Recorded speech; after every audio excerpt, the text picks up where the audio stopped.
Some festivals are loud, some are colorful, some touch your soul, and some do all three. While you're walking behind a massive wooden chariot for 5 hours barefoot in the tropical Malaysian heat. This is Ratha Yatra, the Chariot Festival, a sacred celebration of movement, music, and meaning.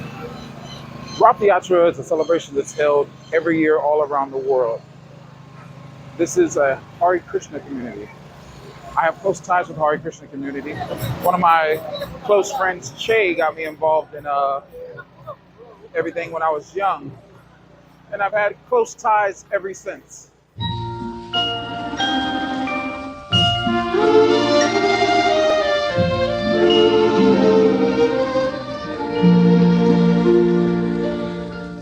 This celebration is called Ratha Yatra. It's a celebration, again, that's held all over the world. Let's go into the temple real quick. I'm not going to put the camera too much in people's faces, but let's go check out the temple. I joined the celebration at one of the oldest functioning Hindu temples in Malaysia, smack in the heart of Malacca's multicultural melting pot. Rooted in the ancient tradition of Puri, India, the Ratha Yatra commemorates the journey of Lord Jagannath, Baladeva, and Subhadra, the divine siblings, as they leave their temple and ride through the streets to greet their devotees. I've experienced this in Los Angeles and marched through it in New York, but this was my first time doing it in Malaysia. And let me tell you, Melaka brought the bride.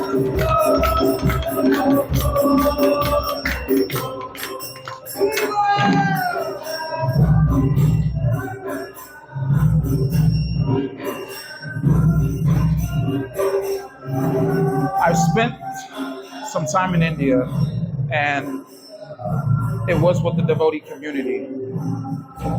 It's a beautiful community. I'm vegan, so I definitely partook in what they call prasadam, and that is food that's offered to Krishna. Now, no matter your belief or what you think your ideology is on life, the Hare Krishna community is very open, warm, and receptive to anyone. Behind me, you can actually see them dressing the deities. Check it out.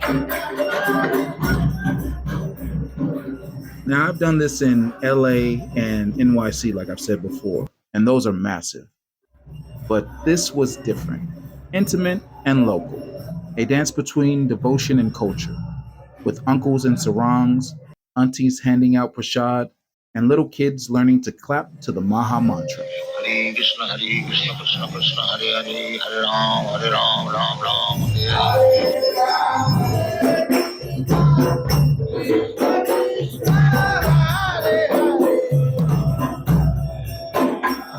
They're bringing Prabhupada's, I think it's called a statue inside right now, and they're taking him around all the rooms here, and you get this full blessing from the priest here. The Maha Mantra and kirtans have always been something that have fascinated me, and I've been listening to these for years now. There's a beauty in the simplicity of chanting. When I was in India, we would put sandalwood on our faces, and that would cool you down. I guess sandalwood cool you down, and I also have sandalwood oil that I put on at home. Now, what everybody's doing now, I believe it's called circumambulating. So we're walking around with the statue of Prabhupada and walking around to the different deities and making offerings to the deities. So I remember when I was in India, I did the Paragram March. I have to think what that's called. And it was a long walk barefoot through Vrindavan in India. It was a long walk, but the spiritual side of everything that you get when you do these kind of things, pilgrimages and prayer and fasting, all this is amazing. All right, the Paragram March is the footpath. The Paragram is actually what I actually walked around in India. I got one of the priests tell me what the pronunciation of the temple. All right, now tell me the name one more time. Poyatha Vinayagar. Vinayagar.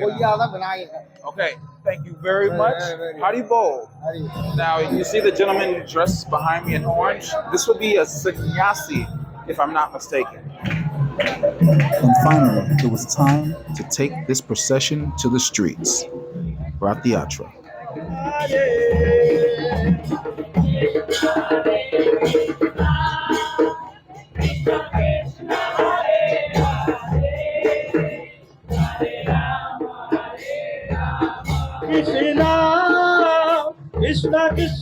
So behind me, the processional is about to start. Ratha Yatra is what they're gonna do. They're gonna parade the carts around so everyone can see the deities. For those who are not familiar with the Hare Krishna culture, now I remember doing this in Venice, in California, on Venice Beach. In fact, I've been around the Hare Krishna movement for years. Some of my closest friends are lifelong devotees. I've chanted in temples, danced in streets, meditated in silence, and been fed countless soul-nourishing plates of prasad. But this Ratha Yatra in Melaka reminded me of something deeper. Bhakti is borderless. It doesn't care about your passport. If your heart shows up, you're already in the procession.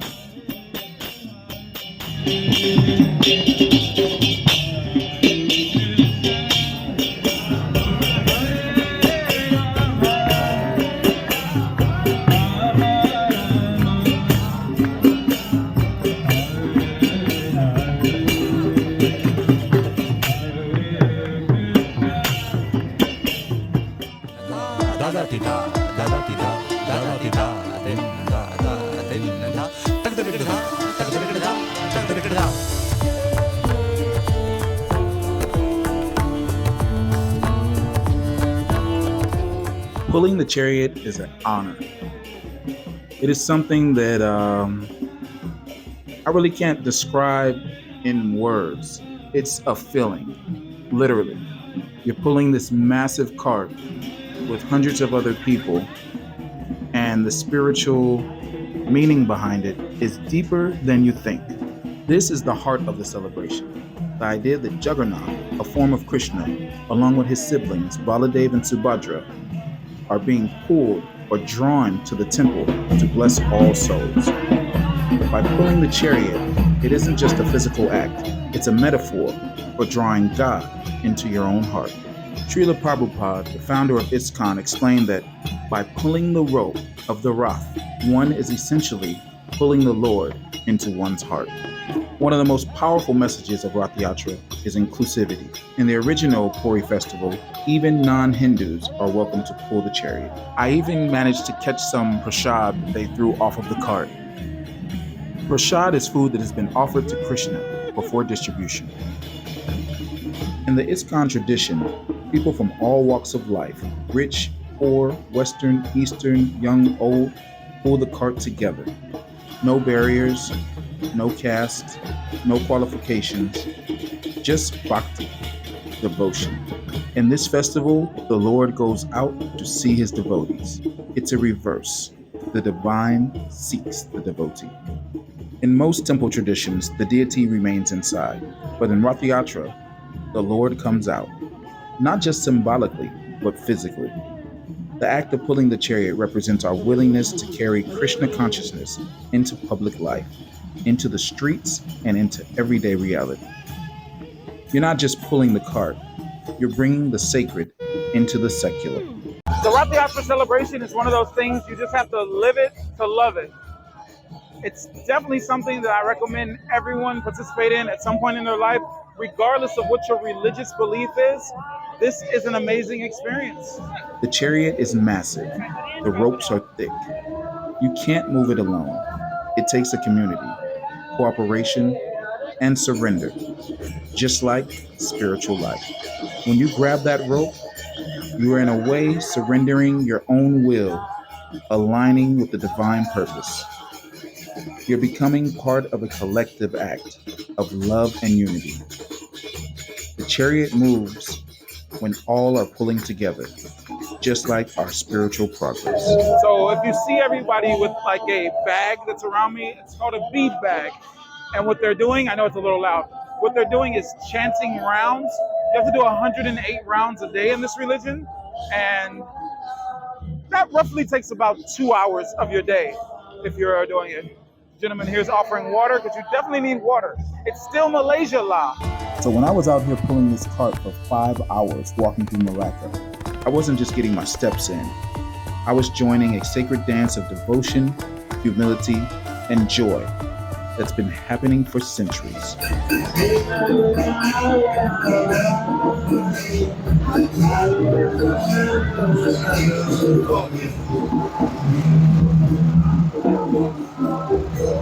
They even have police here protecting the people from the streets because usually Junker Street is a very busy place. So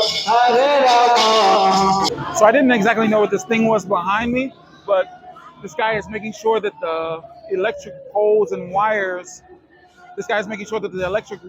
don't interfere with the carts as they pass by. Now, another thing about the devotee community, when they start partying or praising, they get really loud. Really, really loud.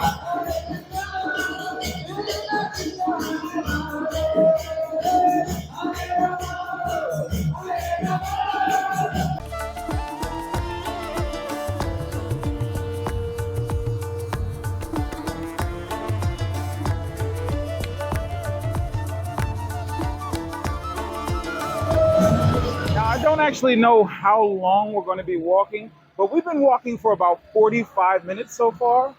And like I said, we're in Malaysia. It's hot, lah.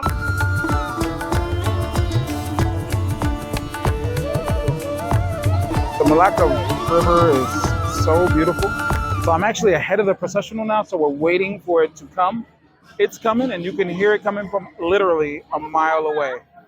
They bang mardanga drums and cartels all through the streets. And it's a really, really, really energetic atmosphere.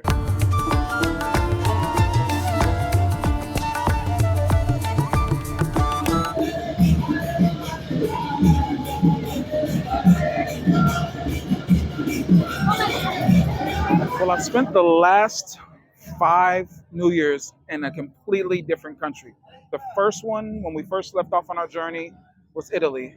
After that, I spent one in Egypt. After that, it was Thailand. Then last year, Sri Lanka, and now Malaysia. So my first Ratha Yatra celebration was in California, in Venice Beach. I would often go to the Hare Krishna temple there because one of my friends, Che, who was also one of the best men in my wedding, was a devotee. And it was an eye-opening experience becoming friends with him and learning about the culture, learning about vegetarianism. And I know at 9 years old I wanted to be a vegetarian, and I didn't even know that this religion existed until I met Che. Che introduced me to a whole different world. And because of that, I'm here right now experiencing this and actually knowing what I'm doing and knowing what's going on. Now you can see around me, there's a lot of people just observing, I would say the bystanders. And to them, it's just another celebration that has to do with Hinduism. But to me, it has a place in my heart because of what Che took his time to show me and do. So Che, if you're watching this, just know that you've inspired somebody to get out there and see the world. And it's funny because I remember you used to tell me, I don't want to go travel this and that because of this and that. And brother, I hope you out there traveling now because the world is a beautiful place. Haribo! So this gentleman here is originally from Kenya, but he's lived in Malaysia his whole life. Tell us your name again, Prabhu. Ranjit. Ranjin. All right, Ranjin and I have been walking for the last 2 hours. It is so hot. I do not know when this ends. Do you know when this ends? I'm going to give it another hour. I do anything for God, so I'm going to keep walking, and we're going to have a spiritual blessing because we walked this far. Hopefully there's some prasadam at the end, right? Yes. It's always prasadam. It's always prasadam. Always. All right, so we'll show you that in a minute. All right. Haribo! The philosophy in the Hare Krishna community is you are not this body. So as you saw, or if you're looking around, I'm the only black person here along with that brother. And in this religion, you are not this body. You are not represented by a color or a race. You're represented by how pure your soul is and how close your attachment is to Krishna. All right, we're entering the Little India section of Malacca right now. I've never actually been here. I thought I was gonna scoot over here one day, but as I can see walking, this is really, really far. But now we're in Little India. It was a clear black night, a clear white moon. And just like that, it is nighttime. And we've been walking for about 2 hours now, or maybe a little over 2 hours now. And, you know, something spiritual like this, every step is worth it. And again, we're in Little India right now. And I've never been here before, so it's also a treat to just come and look around. Now, I've never been to Roth where it's turned into nighttime and seen the carts glow like this. And this is giving me the like Poyatha kind of feel in Sri Lanka. And this is really, really amazing to look at. The lights, kind of like Disneyland light show in California meets Poyatha. Let's check it out.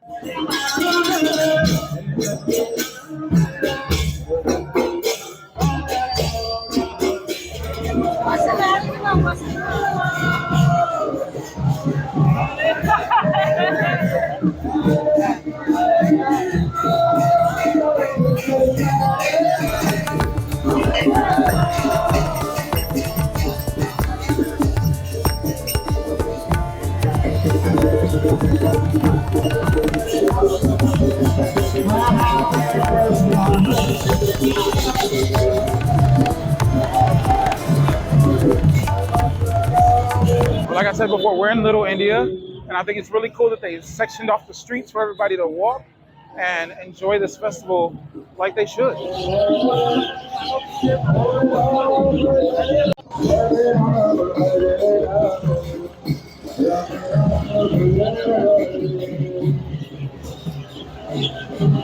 Well, we're coming up on the end of the walk now. All of the deities are headed this way.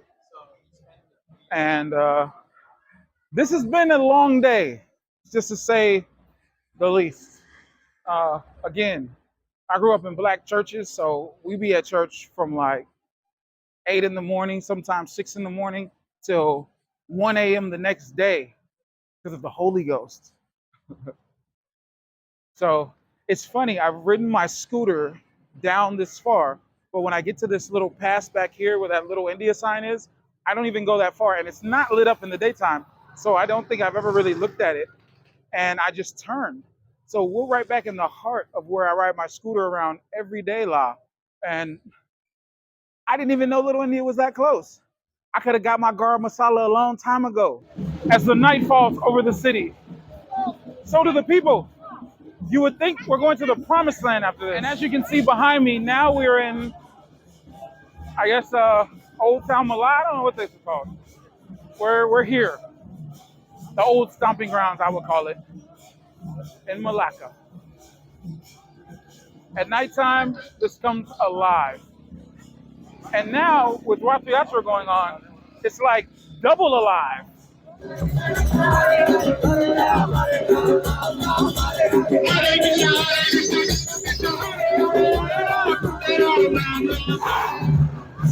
It is hot. Songit panas.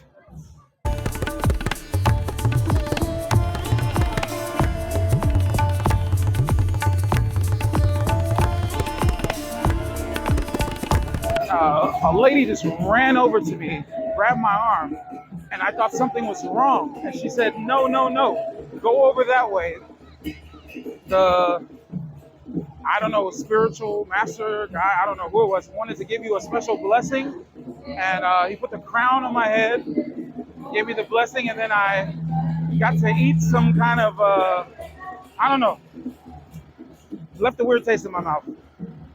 If anybody knows what it is, it tastes like rose petal leaves, but it's not rose water leaves. If anybody knows, leave a message in the comments below. So all that 2 hours of walking and everything has led to this point where we are right now.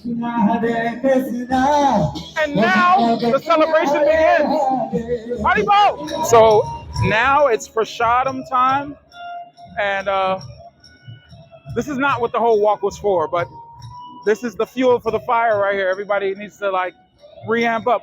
That was an invigorating walk. I'm telling you, that was a long walk. I usually walk a lot, but not in the middle of the night, coming out of the middle of the day. And now it is 8 o'clock. That's a long walk. I don't even want to say how long that was. You do the math on that. Haribo. Thank you, Prabhu.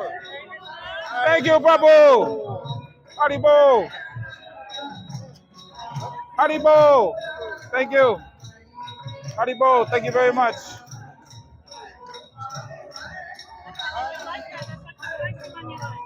Haribo. Thank you, Prabhu.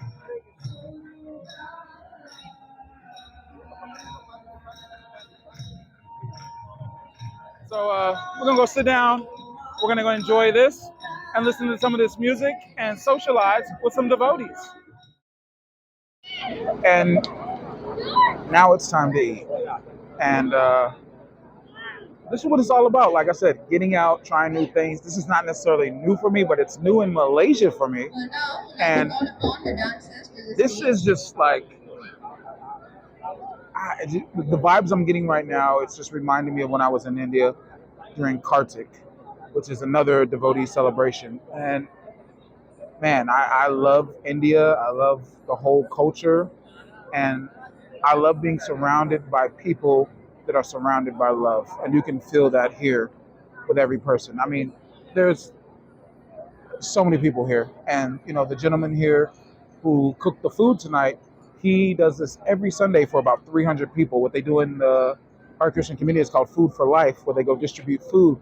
It's part of their services. And it's one of the services that I really love. You know, even Steve Jobs got down with this before he left. He actually left money to the Hare Krishna community, and a lot of people have benefited from what this particular religion offers to the world. Again, you don't have to be Krishna conscious to understand what's going on here. It's just good people doing good things, loving on each other, and that's it. You have to be a little open-minded for the different things. If you come from a strict religion that has certain do's and don'ts, then it's gonna be weird for you. But if you have an open mind and you just believe in spirituality, you're gonna have a good time. All right, on this plate we've got a tofu dish. We've got a sabji here. Got some kind of fried pakora looking thing. Got your rice right here by my thumb. And the famous samosa. And I think under the samosa, let's see, that is halava. Halava. Yeah, so, you know, it's about to be a good eating time. Now, the one thing they don't give you, if you've ever been to a devotee event, is forks and spoons and knives and things like that. They don't have those. I mean, you could probably find them, but everyone here is eating with their hands. Now, you only eat with one hand. You don't eat with both hands. You don't eat with the hand you wipe with. So you would only eat with this hand over here, not this hand here. And it reminds me a lot of when we were in Arusha and we were in Zanzibar. This is just how you got down. So let's enjoy. Happy Ratha Yatra. All right, so devotees are notorious for making these like punches in big vats, and then they just dump. Like I've worked in a temple there before, and they dump lots of sugar in it. But this here, this tastes like pani puri water with like sugar in it. This tastes like pani puri water with sugar. I don't know what this is. If anybody knows what this is, again, help me, leave a message in the comments below. Spicy tofu, whatever this is off the chain, and I'm about to mess this up real quick. So I went back over there to throw my plate away after I finished eating, and one of the devotees that gave me a bottle of water while we were walking, I forget to get his name, said, "Here, take this home. I know you love the tofu stuff. It's really spicy, but it's really good. So whoever cooked this, you did an amazing job. Thank you so much. Again, this has been an amazing event. I love it. Let's go check out the deities one more time, and then we're out of here. If you ever find yourself in Malaysia during Ratha Yatra, don't miss it. And if you're in Melaka, pull that road. All right, and on that note, we are out of here. Don't forget to hit the subscribe button and join me for more amazing adventures from around the world. Haribo. Chibaba, chibaba, chihuahua.